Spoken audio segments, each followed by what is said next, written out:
We're live. All right, welcome to House Education. This is our first meeting of this half of the biennium, it being January something 6th, 2026.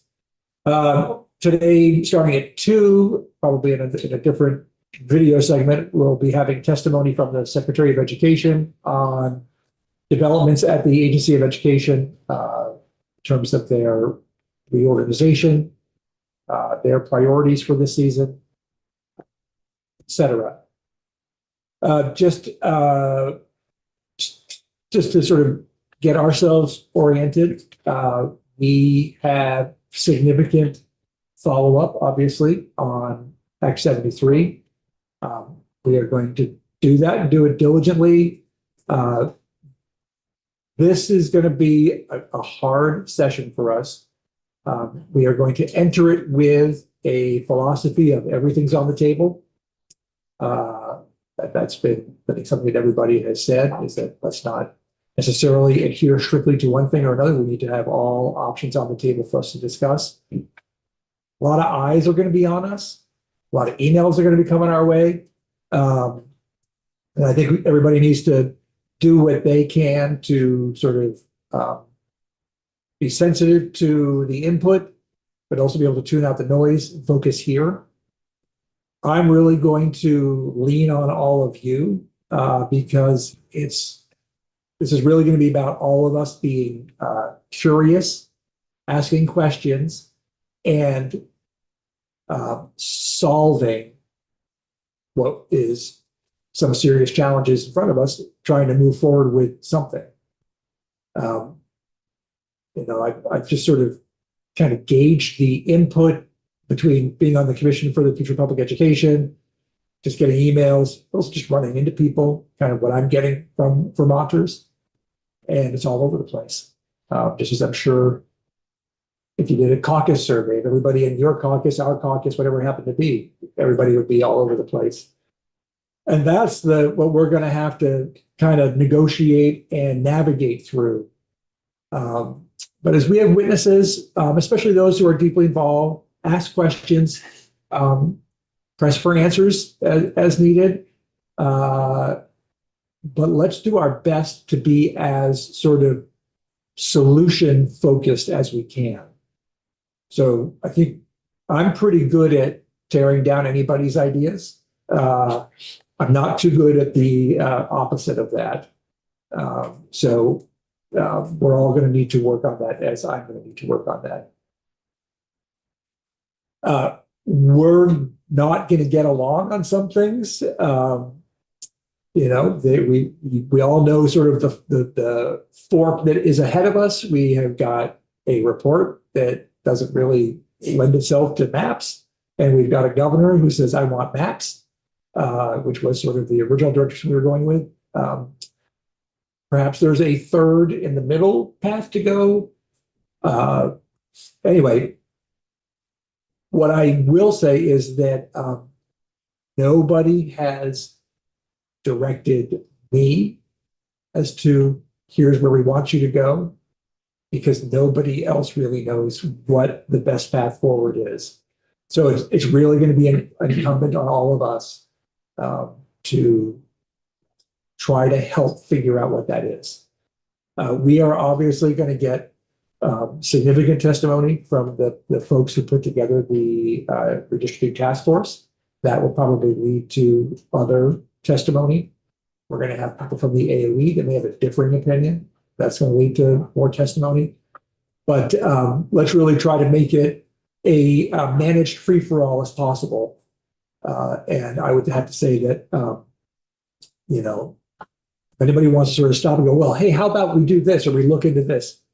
Don't be afraid to, either here in public or, catch me at some other point. That's kind of my intro to the session. We do have others. Hopefully we will chew gum and walk at the same time, take up some other issues that are going to come down our way. I have a bill on PCV funding. We're going to have bills on technology in schools. We're going to have lots of other things probably headed this way. And we'll do our best to do both. There's going to be some interesting higher ed issues that are out there to think about. We'll have some testimony on that on Friday. There's some interesting intersections. Instead of between the AOE, it's between higher ed and the Department of Labor. So a lot to learn there as well. And, you know, there are going to be times where I'm going to look at you and go, I'm stuck. Where do we go next? Anyway, so that's that. Questions, comments? I have Please. an epinephrine bill. Oh, all right. Epinephrine. Part two? Part two. Part two. Turns out K through or pre-K can't hold stock, so someone asked me to. Oh, I saw that. Yeah, so that's, I think it's gonna be pretty easy, much like the last one, but it's coming. It's just changing. We may not have it come to us this time. Okay, Yeah. maybe over to health Thank you. but it's just part two of that same thing. Thanks. Yeah, any other bills anybody wants to talk about that might be coming our way? I'll just mention, I know I sent it to you over the summer, but I found out that the inflator at 173 ended. And so I have a bill drafted to. Oh, that there is no play. That's correct. I Yes. thought there was. We all Yeah, thought there we all was. We all thought there Sure, was, sorry. but there was apparently there wasn't. Turns out there was not, the inflator did not, so there is no inflator and, you know, costs go up and all that. So what I've done is just extend what, you know, the mechanism that we used prior. So it's not anything new. Yeah. But it is to extend that. The agency's going to come forward with some language, probably as we build a miscellaneous ed bill, dealing with the issues of chronic absenteeism and how it intersects with truancy, one being sort of a problem and the other one being an actual criminal offense. And so trying to modernize that. I just received a really interesting bill, although I think this might go to GovOps, so I don't know if you want me to waste any of our moments. So I work with Governor's Institute students this last summer, I guess it was. And they wrote a mock bill that they asked me if I would see through, which I have, about getting a 9th, 10th, 11th, and 12th grader on for school boards.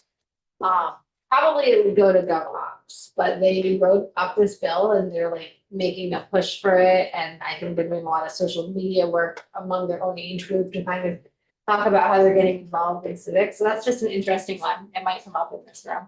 I think you'll see in the report from the Commission on the Future of Public Education, that one issue being addressed as well. Yeah, well, here's the bill right here. So if anyone's interested. All right. You know, we'll stick with sort of typical committee etiquette. Let's do our best not to be on our phones while we have people testifying. I think that given the bill we passed last year, we need to live by our rules. Understanding that understanding, of course, that everybody has outside lives that need to be attended to as well. Let's do our best with that. Let's refer to each other as rep this and rep that while we're on camera, but please keep it all first name. Otherwise, and if you slip up, don't worry. At a certain point, we'll probably give that all up. Anyway, yeah. Representative Harple, yes. Since you brought it up, I just wanted to make a plug, working in Dana School at age 54 and how much difference it has made this year, the cell phone bill. Like, I have not had a single argument with a student all year over cell phones. The bill hasn't even come to fruition yet. No, No, a lot of schools. So you just did know, it. yeah. Yeah, and it's been, thank you. Thank you, you've made everyone's lives so much better.